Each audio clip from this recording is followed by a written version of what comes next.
ఇదే కదా కథానందలహరి, ఇది కమ్మని కథల లాహిరి, కమ్మని కలల లాహిరి, ఇది కమ్మని కథల లోహిరి. కథానందలహరి సభ్యులకు శ్రేయోభిలాషులకు మా నమస్కారం. నేటి కథ రైలు స్నేహం. రచనా సమర్పణ శిర్రావూరు మదన్ మోహన్. అది జంట నగరాలలోని ప్రసిద్ధి చెందిన ఓల్డేజ్ హోములలో ఒకటి. ఆ వృద్ధాశ్రమంలో ఇద్దరు వ్యక్తులు, వయసు దాదాపు 75 నుంచి 80 ఉండొచ్చు, రామారావు, రాఘవరావు. ఇద్దరూ మంచి స్నేహంగా ఉంటారు. కానీ మిగిలిన వారితో ముక్కుసూటిగా మాట్లాడి ప్రతి విషయానికి వాదనలు, ఘర్షణలతో వారి మాటే గెలవాలన్న పంతంతో మాట్లాడుతూ ఉంటారు. మచ్చుకు డైనింగ్ హాల్లో కానీ, విజిటర్స్ హాల్లో కానీ ఎవరైనా వారి సెల్ ఫోన్లలో గట్టిగా మాట్లాడితే సహించలేరు. వెంటనే వారిని వారిస్తారు. అక్కడే మొదలవుతుంది అసలైన వైరం. అక్కడి లైబ్రరీలో వీరున్నప్పుడు ఎవరి గొంతైనా వినిపిస్తే వారిని విమర్శించి వారిస్తారు. దాంతో వాదన మొదలవుతుంది. కానీ వారిరువురి ప్రవర్తన ఒకరితో ఒకరు అతి సన్నిహితంగానే ఉండటం అక్కడి వారి ఆశ్చర్యానికి కారణమైంది. యాజమాన్యంతో వారికేమి ఫిర్యాదులు లేనందువల్ల వారిరువురిని గౌరవంగానే చూస్తుంటారు మేనేజ్మెంట్. వీరి ముక్కుసూటితనం వల్ల అక్కడి సభ్యులలో చాలా అన్పాపులర్ అయ్యారు. కానీ వారిద్దరు మాత్రం కవల పిల్లల్లా అతి సన్నిహితంగా ఉంటారు. వీరి గురించి కాస్త కూపీ లాగాలని చాలామంది ఎంత ప్రయత్నించినా ఎవరికి ఏ విధమైన క్లూ దొరకలా. ఓ 50 సంవత్సరాల క్రితం రామారావు, రాఘవరావు చెన్నైలో ఒకే ప్లాట్లో అద్దెకి ఉండేవాళ్ళు. ప్యారిస్లో ఆఫీసులు, కోడంబాకంలో ఇళ్ళు. పరిచయాలప్పుడు తెలిసింది ఏమిటంటే అక్కడ తమిళ లోకంలో వీరిద్దరే తెలుగు మహాశయులని. రోజు వీరు ఎలక్ట్రిక్ ట్రైన్లో ఆఫీస్కి వెళ్ళేవాళ్ళు. రైలు ప్రయాణ మిత్రులు.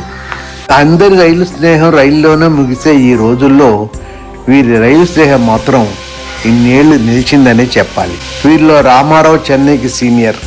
2 ఏళ్ల క్రితమే వచ్చి సెటిల్ అయ్యాడు. రాఘవరావు విశాఖపట్నం నుంచి ఉద్యోగరీత్యా వలస వచ్చినవాడు. వీరి స్నేహం ఎలా మొదలైందంటే ఆ రోజు సోమవారం ఇద్దరూ తమ తమ ఆఫీసులకు పొద్దున్నే బయలుదేరారు. పక్కనే ఎలక్ట్రిక్ రైల్వే స్టేషన్.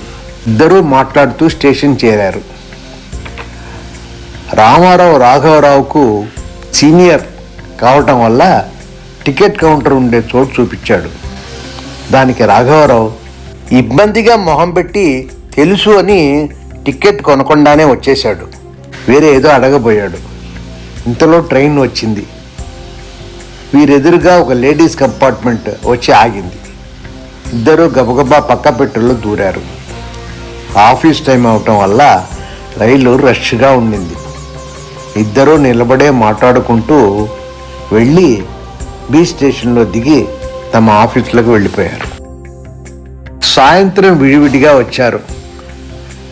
మర్నాడు మార్నింగ్ మళ్ళీ కలిసి ట్రైన్ ఎక్కారు. ఆ రష్లో నిలబడి అలా మాట్లాడుకుంటూ తమ ఆఫీస్కి వెళ్ళారు. సాయంత్రం ఆఫీసులో వదిలి వచ్చేటప్పుడు కూడా రష్లో కలిసే వచ్చేవాడు ఇద్దరు.